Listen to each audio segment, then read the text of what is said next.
On est dans un écosystème et dans un pays où tous les acteurs qui font partie de la chaîne de valeur du paiement doivent effectivement créer de la valeur et du revenu. On peut peut-être parler des acquéreurs dans un premier temps. Là, on est dans un monde qui est quand même relativement concurrentiel et concurrencé. On a de nouveaux entrants qui proposent des offres toujours plus packagées et plus personnalisées pour leurs clients et pour leurs marchands.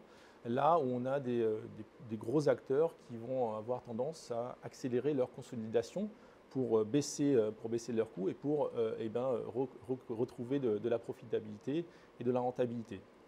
Alors côté émission, on a des banques qui vont générer du revenu effectivement sur l'émission des cartes, mais surtout sur ce qu'on appelle les autorisations de découvert, c'est-à-dire la possibilité d'aller en dessous,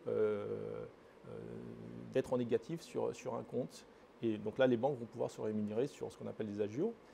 On a aussi depuis plusieurs années des offres qui permettent de payer en plusieurs fois, voire en débit différé sur des cartes bancaires. Donc ça, c'est quelque chose qui est tout à fait rentré dans les mœurs et dans le paysage français et qui est confirmé d'ailleurs avec l'arrivée du BNPL, Buy Now, Pay Later, qui ne fait que confirmer finalement cette tendance en France. Et puis on a aussi un phénomène où on voit de plus en plus de néobanques et de fintech qui proposent des offres de plus en plus packagées, d'accord, et de plus en plus personnalisées, vraiment pour des besoins soit de niche, soit des besoins particuliers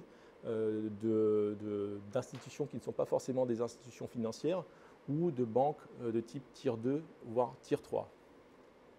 Et donc là, on est sur des offres de type ce qu'on appelle Payment as a Service ou Banking as a Service. Donc ce sont vraiment des offres clés en main que l'on voit effectivement arriver en France.